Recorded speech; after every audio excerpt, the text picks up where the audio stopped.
सार्वजनिक पदावर असलेल्या एका पोलीस अधिकाऱ्याकडून असा प्रकार उघड ही अत्यंत गंभीर बाब मानली जात आहे। नवी मुंबईच्या पनवेल शहर पोलीस ठाणे येथे कार्यरत असलेले पोलीस उपनिरीक्षक सचिन वामन वाईकर यांना लाच स्वीकारताना रंगेहात पकडण्यात आले आहे। 50,000 रुपयांची लाच ते स्वीकारताना लाचलुचपत प्रतिबंधक विभागाने त्यांना रंगेहात अटक केली आहे। लाच घेण्याच्या या प्रकारात वाईकर यांच्यासह रवींद्र उर्फ सचिन सुभाष बुट्टे या खाजगी इसमालाही पोलिसांनी अटक केली आहे।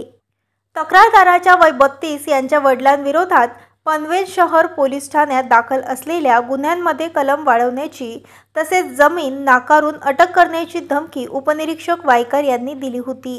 ही कारवाई टाळण्यासाठी त्यांनी 1 लाख रुपयांच्या लाचेची मागणी केली होती। मात्र नंतर तडजोडी अंती 50,000 रुपयांमध्ये हा व्यवहार निश्चित करण्यात आला होता।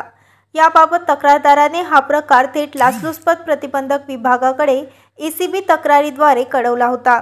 त्यानंतर लगेच पथकाने सापळेचे नियोजन केले आणि 21 जुलै 2025 रोजी रात्री 10:30 वाजता पनवेलमधील श्री मारुती कुशलजवळ शिवाजी चौक जुना पनवेल येथे पोलीस उपनिरीक्षक वाईकर यांनी लाच रक्कम त्यांच्या वॅगेनर आर कारमध्ये खाजगी इसम रवींद्र बुट्टे यांच्यामार्फत स्वीकारली होती। लाचलुचपत विभागाने एसीबी सापळा रचत दोघांनाही रंगेहात अटक केली। या लाच प्रकरणी दोघांविरोधात भ्रष्टाचार प्रतिबंधक कायद्यानुसार गुन्हा दाखल करण्यात आला आहे।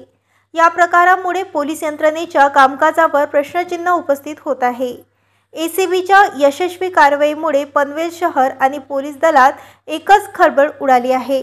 लाचखोरीवर नियंत्रण ठेवण्यासाठी अशा कारवाईंनी इशारा मिळतो अशी प्रतिक्रिया जनतेतून उमटत आहे।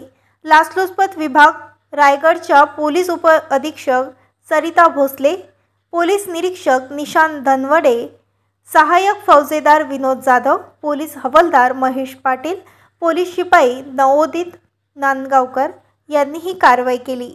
महाराष्ट्र न्यूज लाईव्ह मुंबईसाठी दिलीप कुमार चव्हाणसह कॅमेरामॅन गोपाल चव्हाण, पनवेल, नवी मुंबई।